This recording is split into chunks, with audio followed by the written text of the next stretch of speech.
আদালতে তোলা হচ্ছে দীপু মনিকে।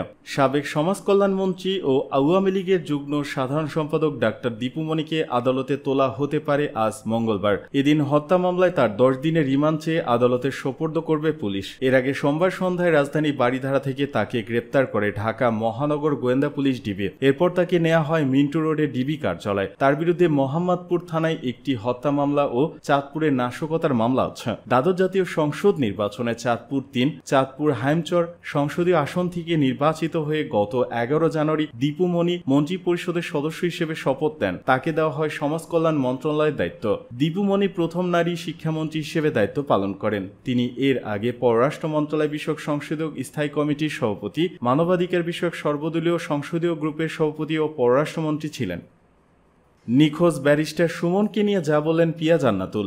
ছাত্র জনতার তোপের মুখে গত 5 আগস্ট পদত্যাগ করে দেশ ছাড়েন শেখ হাসিনা। তারপর আওয়ামী লীগের সব নেতাকর্মীরা আত্মগোপনে চলে যান। কেউ কেউ দেশ ছেড়ে পাড়ি জমিয়েছেন বিদেশে। এদিকে শেখ হাসিনা দেশ ছাড়ার খবরের পর কোনো খোঁজ পাওয়া যায়নি সাবেক সংসদ সদস্য ও ব্যারিস্টার সৈয়দ সাইদুল হক সুমনের। প্রাণ ভয়ে কোথায় আছেন তা কারো জানা নেই। শেখ হাসিনা দেশ ছাড়ার পর জানা যায় নিরাপত্তার জন্য আওয়ামী লীগের অনেক মন্ত্রী, এমপি সেনাবাহিনীর আশ্রয় ছিলেন। ইতিমধ্যে বিভিন্ন অনিয়ম ও মামলায় কয়েকজন মন্ত্রীকে গ্রেপ্তার করা হয়েছে। যদিও গতকাল একটি ভিডিও বার্তা দিয়েছেন সুমন, করেছেন আত্মপক্ষ সমর্থন, তবে তিনি কোথায় আছেন জানাননি। তার অবস্থান সম্পর্কে চেম্বারে অ্যাসোসিয়েট আইনজীবী হিসেবে কাজ করা মডেল ও অভিনেত্রী পিয়া জান্নাতুল জানান, বর্তমানে ব্যারিস্টার সুমন কোথায় আছেন তা তিনি জানেন না। মেজাজ হারিয়ে তিনি বলেন, আমি তো আর উনার বউ না। তার বউকে যদি খুঁজে পান তাহলে তার কাছে ওনার সম্পর্কে জানতে চান। তিনি আরো বলেন, তার চেম্বারে অন্য যারা কাজ করেন তাদের সঙ্গে যোগাযোগ করে দেখতে পারেন, কেননা তার সঙ্গে মাত্র 1.5 বছর কাজ করেছি আমি। প্রসঙ্গত, দ্বাদশ জাতীয় সংসদ নির্বাচনে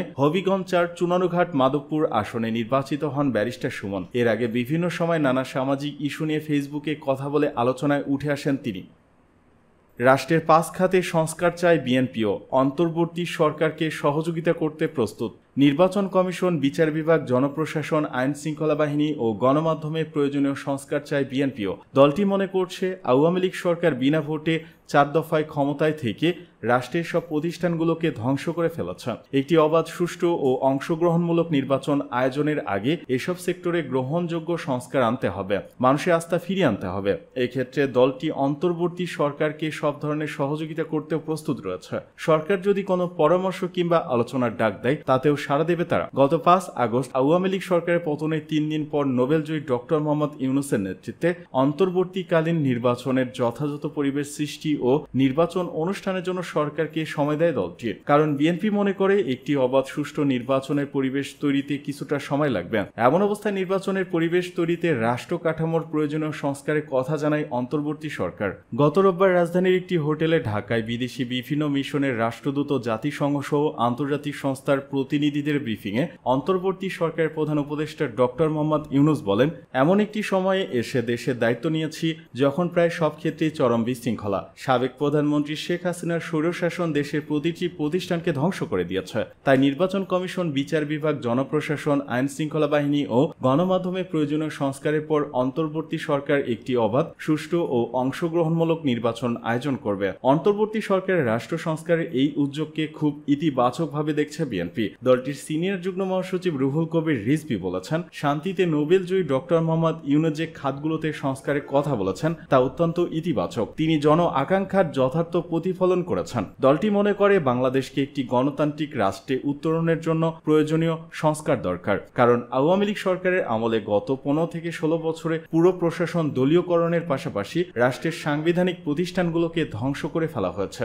আগামীতে একটি সুষ্ঠু ও নিরপেক্ষ নির্বাচনের জন্য এগুলো প্রয়োজনীয় সংস্কারের মাধ্যমে প্রস্তুত করতে হবে। সেজন্য অন্তর্বর্তী সরকারের মতো তারাও 5 সেক্টরে প্রয়োজনীয় সংস্কার চায়। রাষ্ট্রের গণতান্ত্রিক রূপান্তরের লক্ষ্যে গত বছরের জুলাই রাষ্ট্র কাঠামো মেরামতের 31 দফা রূপরেখা ঘোষণা করেছিল বিএনপি। দলটি তখন জানিয়েছিল, গ্রহণযোগ্য ও অংশগ্রহণমূলক নির্বাচন জয়লাভের পর ফ্যাসিস্ট আওয়ামী সরকার হটানো আন্দোলনে অংশগ্রহণকারী রাজনৈতিক দলগুলোর সমন্বয়ে একটি জনকল্যাণমূলক জাতীয় ঐক্যমত্যের সরকার প্রতিষ্ঠা করা হবে। ওই সরকারি রাষ্ট্র রূপান্তরমূলক সংস্কার কার্যক্রম গ্রহণ করবে। বিএনপি মনে করে বিচার বিভাগ পুরোপুরি দলীয়করণ করা হয়েছে।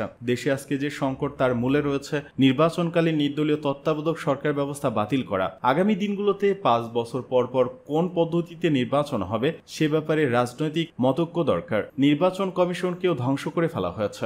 ইসি কিভাবে গঠিত হবে সে ব্যাপারে প্রয়োজন রাজনৈতিক মতৈক্য।